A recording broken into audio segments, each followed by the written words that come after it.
play down here in Tennessee. We don't need y'all to talk about us because we're going to talk about ourselves.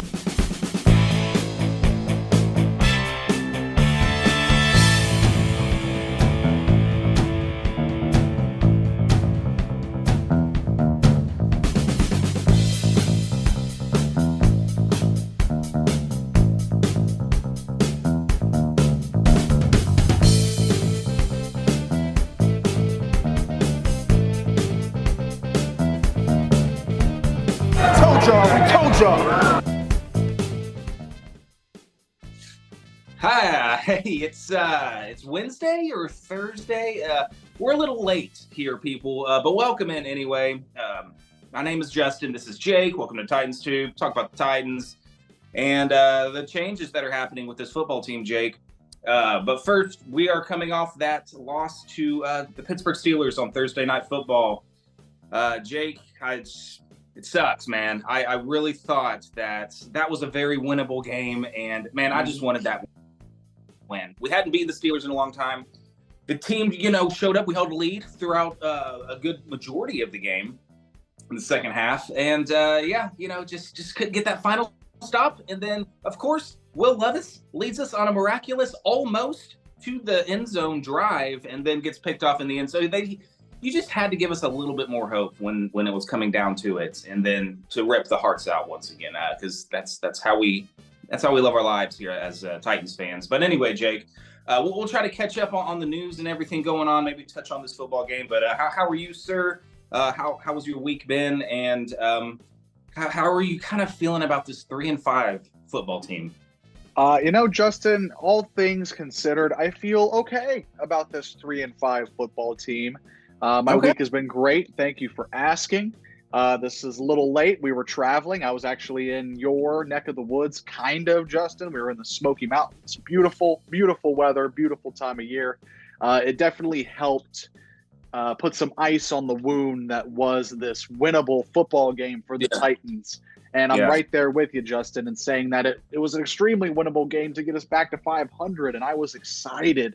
And I thought, with, the Will Levis coming off 4 touchdown passes against Atlanta, that maybe, we get back to 500, the momentum starts a rolling, and, we could be a wild card team or compete for the division. And I'm not ruling those things out necessarily, but dropping these winnable games, this one and the New Orleans game, week 1, I feel like are going to hurt us down the line in terms of, wow, we really snatched defeat out of the jaws of victory there. And I didn't get to watch the game on Thursday night. I had to listen to it. Shout out the voice of the Titans, Mike Keith, for keeping me, in tune with the game, painting a mental picture for me. But the mental picture he painted, Justin, seemed like the same old song and dance for your 2023 Tennessee Titans, in the fact that 16 points is not going to win you an NFL football game. Most weeks, almost probably 99% of weeks, 16 points isn't going to be enough.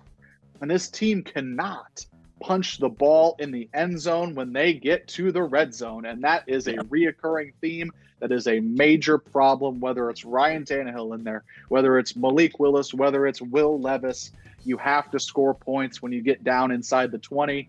And the curse continues, Justin. I guess, the blessing-curse hybrid that is Nick Folk, who remains perfect on the season, has yet to miss a kick, but it comes at the expense of the Titans not being able to put the ball in the painted end zone to score touchdowns. And that is just, unfortunately, was their undoing on Thursday night. Along with, some gaps in defense, but they still held Pittsburgh to 20 points. And it was a winnable affair, going back to that W word there. But how do I feel overall about this team? I feel like the future could be bright, but right now it feels like we can maybe scratch our way back into the, in the hunt portion of the graphic that they show on TV. But do I have any expectations for this squad? Sadly, I do not. Yeah, it's looking bleak as in terms of this season and making something out of it in terms of playoffs and all that. It's going to be hard to climb back in at 3-5. Would have been a way better position at 4-4, given it's just one game. But yeah, you got Tampa Bay coming up. You got to go to Tampa, and then Jacksonville at home. And I think if you want to put yourself in any kind of playoff conversation, you got to win those games back to back. And it's not going to be an easy task. Tampa Bay's not a bad football team. I can't believe they blew that game to the Texans, but they dropped 37 points, so they can score points. And so if it becomes a shootout, well, we know the Titans aren't going to be able to win any shootouts. But could the tide be turning in terms of that? Because Will Levis appears to have this gunslinger mentality about him and just letting it fly, letting it rip. We'll see who's available for us at the receiver position. I think it's likely Burks will not be able to go after he got hurt in Pittsburgh. Hate to see Burks go down again, man. Every time, it's just another blow to the head. Every time Burks goes down with an injury, A.J. Brown is catching another 2 touchdowns in Philadelphia, and it's just painful to see that unfold. But yes, going back to this game, it was more of the same offense and defensively, but mostly the offensive line, man, could not protect Will Levis. He was under duress time and time again. And I thought he was pretty composed, for the most part. He was sacked 4 times and getting rid of the ball. He made it amazing. I don't know if you went back and watched any highlights, but he made an amazing, just super quick throwaway as he was already having pressure in his face. A little throw out to Derrick Henry. He bobbled it for a second, but was able to take it for a big gain. But that was I was texting a friend of mine. That looked like a Patrick Mahomes play in terms of just seeing something and then getting tackled and then side arming it to a running back. Just the awareness and the instinct to be able to pull that off was pretty cool. And not saying that that's just what he does and he's going to make a habit out of doing that, but it's very encouraging that he has this kind of knack or it factor in making something happen when things aren't going well. He can make a quick decision, and he's got a quick release, and everyone talks about his cannon of an arm. So I think Vrabel said in his presser today, and it was nice to see him say some of these things, in that, yes, there is something there with Will. So we're going to move on with him, moving forward, and we're going to work with him and try to help him progress. So Vrabel's not dumb. He can see it. He sees what the fans are seeing, and that Will Levis can provide a bit of a spark to this offense. But yeah, it's just it's good for him to get practice time and reps and playing these games. But man, moving forward, we have got to fix this offensive line. I think Nick Petit-Frere, suspended for 6 games, comes in, looks kind of shaky-ish, and boom, shoulder surgery or whatever, and he's out for the year. So he goes down. So it's going to continue to be this shuffle of guys in and out. We had a lot of guys go down with injury against the Steelers. A lot of the O-line did. Not all of them are going to be missing time, but it's just, I don't know. Again, with the injuries with this team is now starting to happen again, it feels like. But anyway, I'm kind of all over the place. I'm trying to cover the Pittsburgh game, trying to look ahead to the future. It's in the middle of the week. What kind of episode is this, Jake? I don't know. But yeah, we'll see what happens. It was nice seeing Kyle Phillips get involved. Yes, welcome to the show. It was 68 yards receiving. Yeah, I got the box score in front of me. Showed up big time at the end of the half. Pushing the ball downfield, getting that late field goal right before half. It's been so long I'm already forgetting things. But dude, the Tajay Spears backing up into the end zone, losing his footing, that was a touchdown. I think if he's able to keep his footing, that was a disappointing play. But still, just a well-executed 2-minute drive when we're not used to seeing this offense hurry down the field and get points before half. So that's exciting. I mean, that's kind of what the theme I feel like is going to be the rest of the season. Let's watch Will Levis and see what he can do with this football team. And so we're gonna have to get a win in Tampa Bay next week if we want to inspire any kind of hope or playoff push. But we'll see. Will Levis and Kyle Phillips just leading the charge to a great arc of a season and redeeming this bad start. No. Yeah. That's bad, put it like that. But well, and having not watched the game, we made it to our accommodations right as the Treylon Burks injury happened, and so we're I guess we'll watch the Steelers possession, see if they can't get a ball back and throw a Hail Mary. And just seeing that portion of the game, Justin, that final, I know we're going from the 2-minute drill, we're hopping all over the place, but seeing that final Will Levis drive, I know it was kind of bailed out by a ticky-tack holding, whatever. But seeing that transpire, and he had me thinking that the Titans were about to win that football game. I mean, all he's got to do is drive one ball in there, fit it in a window, and boom, Titans win this game when it felt like they really didn't deserve it. But I feel like the general consensus of Titans fans and everybody walking away from a standalone Titans game, the standalone primetime Will Levis debut in a way that this dude's a dog. This guy might be the franchise quarterback for the Tennessee Titans. You might have something in Will Levis, as Vrabel kind of put it. And I know that I'm almost glad we didn't do this episode, Justin, until the middle of the week when they've announced Will Levis as a starter going forward, because there was such contention and such arguments over Mike Vrabel not seeing it, not praising Will Levis, not. Yeah, we did that some, or I did at least. Exactly. I mean, it's easy to go there, and I felt the same too. And when Ryan Tannehill came out as the starter on the depth chart, I said, let's get Mike Vrabel on the first plane to Columbus, Ohio, send him to be an Ohio State Buckeye. But, obviously being an NFL fan is all about overreacting. Yeah. And obviously, maybe 15 minutes later, he comes in the presser and says Will is going to be the starter and gives him some praise and things to look for and improve on going forward. And I think Will Levis, I don't know if it's a coaching philosophy. I feel like we touched on this in the last episode, but it's, he's kind of cocky. He's a little entitled, was all the conversation about him coming into the draft. Vrabel's a tough love kind of guy, like no matter what, unless you're Derrick Henry or Big Jeff, Mike Vrabel's not going to shower you with praise and talk about how great you are, especially 2 games into your NFL career. I know that coming on the scene with 4 touchdowns was huge, but let's see you do it again and maybe again and a couple more times and build on this success. Looking forward, Justin, I mean, yes, you have some games on the schedule coming up that you think are winnable. You're looking at going to Tampa. I would say that's a winnable game. At Jacksonville, if they can beat Tampa and turn around and beat Jacksonville and what would be an upset, wow, look out. I mean, that could get the entire rest of the year. And then you look at the next game and it's home against the Carolina Panthers, who are one of the worst teams in the league. Yes. So I'm not saying the Titans are going to go win 3 straight, because I cannot pin down this Titans team for anything. I do a weekly pick 'em with my grandpa in this big pool at this bar he goes to. And I have gone 0-8 picking Titans games this year. That just goes to show how beautifully and brutally inconsistent this football team is from week to week. And it feels like if they're at home, they're going to be a world beater. And if they're away or a neutral site, they are going to score 16 or less, and they're going to lose, and then they're in a frustrating manner. But at least, credit where credit is due.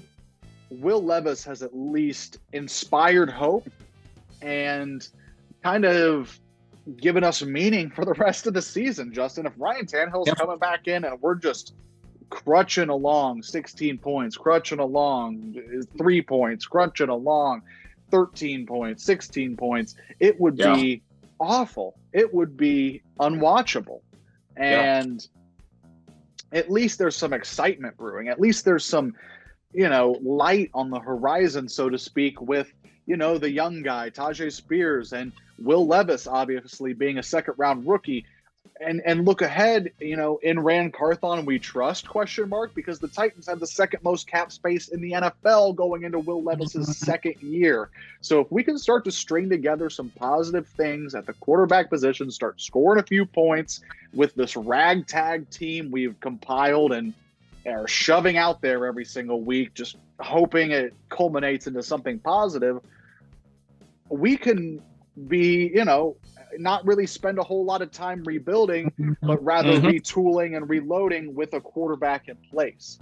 That's huge. That's huge for, a team's mindset, and that's huge for a fan's mindset, and you and me and everybody else. And it's at least going to be a fun watch. And like you said, with the offensive line and the shuffling of injuries and everything, we have to keep Will Levis healthy. If Will Levis takes a major injury, he'll get the Mariota happy feet and be nervous and scared back there. We need to keep Will Levis upright as much as possible for the rest of the season. I don't care if they don't win another game, just as long as Will Levis doesn't take a brutal shot, have a season-ending injury that hampers his progression. From the end of this year into next year. And I know it's kind of loser talk to say, all right, we're already looking at 2024, but it's hard not to with the excitement that Will Levis brings. That's at least my take on how the rest of the season's going to go. Yeah, I could not have said it better myself in setting up kind of what we're looking at here as the season goes on. As long as we can keep Will Levis, I'm probably just going to echo a lot of what you're saying. But keep him upright and healthy, and to help him maintain that confidence and not for him to lose confidence, like you said, like the Mariota comparison there. And I don't think he will. He seems like a Levis-headed guy, if you will. And I reached for that pun. I'm so sorry about that. It's so much more exciting, and you look forward to kind of the offseason and in the future when you have that quarterback in place. And if he goes out there and continues to show us what he has the past couple games, then it's only going to build more excitement, and just knowing that you don't have to do a whole lot to rebuild this back into a contender, knowing that you have a franchise quarterback in place, because that's the hardest thing to do is to find your franchise quarterback. And if Will Levis is the guy, then it makes life so much easier. You might have to look at replacing some weapons. Who knows what Derrick Henry's gonna do after this year? Would love to see him come back. DeAndre Hopkins is a really nice piece, and it's nice to have him here now to help Will Levis along, because outside of him, you can't count on Burks being out there. I know we just talked about Kyle Phillips, but that's one game. You can't rely on him. That's still yet to be seen. Can he just stay consistent and stay on the field without getting hurt? Chris Moore, comes in and catches one pass for 25 yards every other game. Some of these weapons, we're going to have to add some pieces, build back the O-line. But as long as, your quarterback is back there and doing his thing and being a leader, it makes you so much more optimistic about what is to come. And so that's kind of what you're looking at here and watching the rest of these games. But hey, if we go out and beat Tampa and go out and upset Jacksonville, then I'm all in on this season. Let's make a run to the Super Bowl. So it's still going to be exciting to watch, these games because of the hope that has been inspired by this guy. So I'm on board. There's nothing else to look forward to this year. So I'm so glad that this has become a Will Levis themed season. Speaking of, Levis and the quarterback change, and Mike Vrabel saying what he's saying, I guess this does spark the end, pending a Levis injury, of the Ryan Tannehill era. And no one really, it's very rare for a player to go out in a blaze of glory.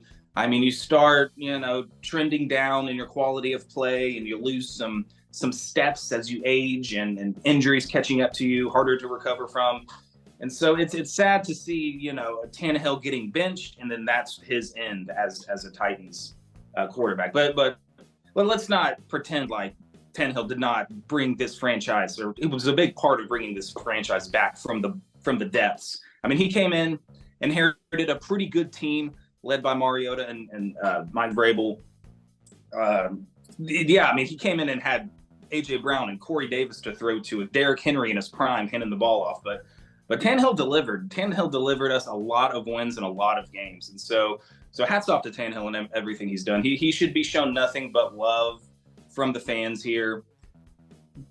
Having said that, playoff performances sting really badly still. I hate those stupid playoff games, especially the Bengals game, man, because that is kind of a stain on the legacy that he'll leave here. But overall, it was a win. It was a win bringing Ryan Tannehill in here, getting him for a 4th round pick from the Dolphins back in the day. back in the day, 4 years ago, however long ago that was. So yeah, I mean, all respect and props from Tannehill. Has been nothing but a consummate professional. He's a pro's pro, and he's an easy guy to root for. So yeah, you know, big props to Tannehill and what he gave the Titans and Titans fans. So yeah, but yeah, it's time for Will Levis. So you know, thank you kindly, and here's the door. Sorry, no, it's so disrespectful. No, I love you. No, I couldn't agree with you more, Justin. You hit the nail on the head 100%. Titans fans should be eternally grateful to Ryan Tannehill. And yes, it sucks. It's like getting a brand new, nice white T-shirt, and you know you kind of had a ratty one with holes in it with Mariota, and you finally put on the new T-shirt, and you're like, "Damn, this feels good." They reel off a bunch of wins, go to the AFC Championship game, and then you put together the 2020 season where the Titans offense is incredible. It's the best statistical offense they've had since the move to Nashville in 1999, or, you know, going back to 7, whatever you want. But it's been incredible to see how this team went from absolutely in the dumps, and we felt close on the door with Mariota, and then that 2-4 start happened in 2019. Here comes Ryan Tannehill, I guess, to save our season, and he pulls it off. And not only pulls it off, but continues that success in 2020. They win the AFC South, go to the playoffs, I think, at 11-5. And then they do it again in 2021. They're the number 1 seed. And at 12-5, talk about winning football games. I mean, I hadn't seen a double-digit Titans winning season since 2008, and then before that, it was, I mean, Steve McNair days. And so the success he brought to this team was special. I think he is the second best quarterback to ever don a Titans uniform. I won't put him above Steve McNair because, as you said, Justin, we're wearing that nice brand new white T-shirt, and then the Bengals game, you bite into a hamburger and it's ketchup all down, and you're never going to get it out, and it's there permanently. And now you don't feel as good wearing that white T-shirt because there's going to be a stain on it forever.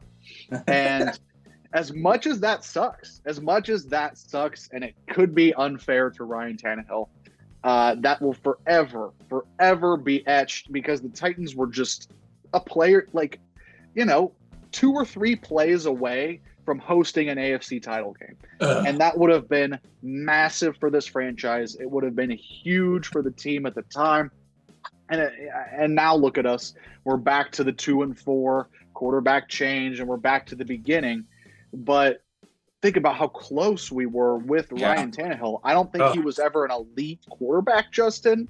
But that just goes to show how good this team was and how close this team actually was with that good mishmash of young guys and veterans alike. That's what I feel like we're really lacking these days outside of DeAndre Hopkins, is a really good veteran presence. We traded away the only other one we have in Kevin Byard. I know Derrick Henry is a veteran presence as well, but I just feel like back then you had the Jarrell Casey's, the Brian Arakpos, you know, I feel like the list could go on and on. The Ben Joneses, the Taylor Lewans, and just it was such a tight-knit team that saw a lot of success despite not ever getting over that final last hump. And man, that was such a winnable game. The Cincinnati Bengals game was so even with 3 interceptions, they were still in it. And that's the best. That's the best comparison I can draw, is just the nice new white T-shirt. It feels great to wear every Sunday. I'm so comfy in it. And then boom, stain, and it's there forever, and you're always going to be reminded of it. Dropped a bottle of wine, just red wine, stain, big old fat stain there forever. Man, like, you could pick out so many little plays. A lot, the interceptions hurt, but like, man, just and you know what? We would have hosted the Kansas City Chiefs, who I think we beat 27-0 last year. It's like one of maybe 2 times that we've ever shut out the Mahomes era Chiefs, or they've ever been shut out, I should say. So very interesting what could have happened in that game. And then I don't know what happened. What was that? Was that the Chiefs Eagles Super Bowl or no? Rams? Rams Bengals. Yeah, that's right. Because the Bengals went to.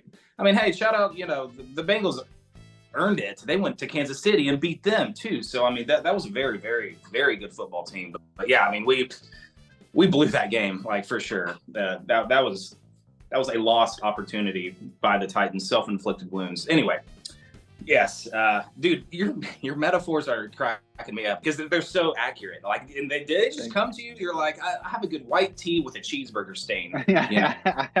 Metaphor coming up because it's a beautiful way to put it. It sure is. So Will Levis. The Will Levis T-shirt is now donned, and hopefully that remains sparkly clean. Downy soft, put it, fabric softener, just make that thing look good, and let's keep it as clean as possible.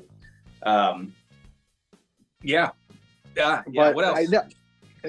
That's just all I can say. I mean, it's hats off forever, Ryan Tannehill, and going back to the beginning of what we were saying in this Ryan Tannehill tangent. Yes, it's the closing of an era of Titans football that saw the most success in 20 years this franchise has seen. He should be remembered fondly, and he should be remembered for all the high-scoring, high-flying highlights, the finger rolls, the trickery and just the fun Titans games we saw. I mean, I know it was 9-7 the AFC Championship game year, but then it was 11 wins and 12 wins back to back. I mean, that's 23 wins in 2 seasons, something this franchise hasn't done in a really long time, Justin. And I know the cheeseburger stain is there now, and you can't ever quite remember what it was like to wear the fresh, clean white tee. But damn, dude, it was awesome. It was awesome. Watching the Titans those 2 years, even with the slight headaches here and there and the injury bugs, it was a good team, and Ryan Tannehill should be remembered fondly as the Titans quarterback. He's got my love. Hats off, Ryan. Thank you for everything. But yes, as you said, we're putting on the new Fruit of the Loom, Hellmann's brand, Will Levis jersey, T-shirt, whatever you want to don. And it's the dawn of a new day, Justin. It is. And we stand with you, Will.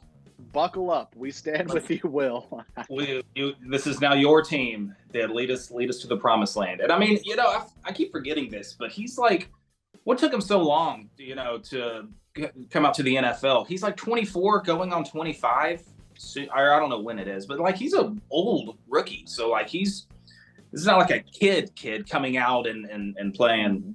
A franchise quarterback for us. So hopefully, some of that maturity can reflect here. He rode the highest of highs against the Falcons in his performance there. So, I don't know if this wasn't like the lowest of lows. I mean, we lost the game and all that, but like he's gonna hit some peaks and valleys here as the Titans quarterback, and hopefully he can avoid those valleys more so. But yeah, we'll see. So that's kind of, the exciting thing to watch coming up for the rest of the season is do we have our guy? And so far, I think he's 2 for 2 in these 2 games and making his case as to be the guy to lead this team into a new era. So we'll see. We got Tampa Bay. I don't know. Baker Mayfield, do they have a good defense still? Is this still like the same defense that helped Tom Brady win a Super Bowl? I don't know. Well, I doubt they're as good as the Steelers defense. That was a struggle to watch our offensive line try to do something to protect Will Levis. So hopefully, the offense can get something a little more going, some more fireworks. Hopefully, can we hit 30 points? We saw C.J. Stroud. Good Lord, I can't believe this guy. 5 touchdowns, almost 500 yards. Dropping dimes. I mean, I don't like the Panthers. This is the Panthers' fault. They should have taken Stroud to keep Stroud out of the AFC South. Bryce Young should have gone to the Texans. But who actually knows what this player's gonna look like? But still, So I mean, we have one rookie quarterback.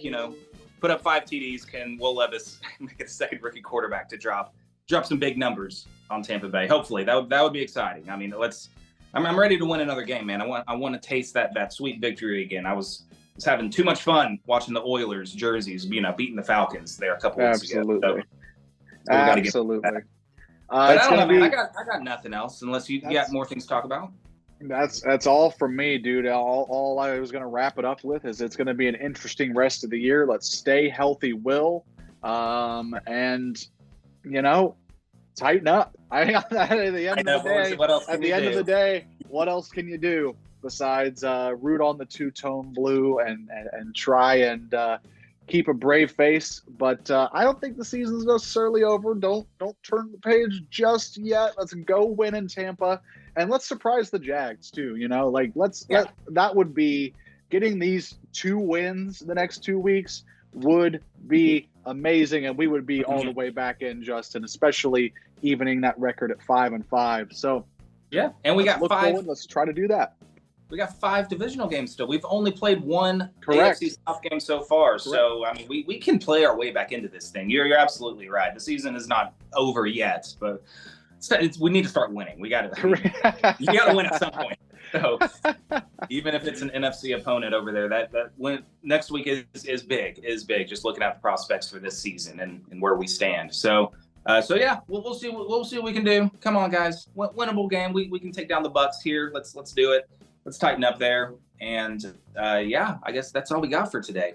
Yep, absolutely. Like, comment, subscribe, all that jazz. Welcome to the Will Levis era on Titans Tube. We will be back at you, hopefully, with our regularly scheduled Monday show after the Tampa Bay game. Tighten up. Everybody have a great week, and peace out.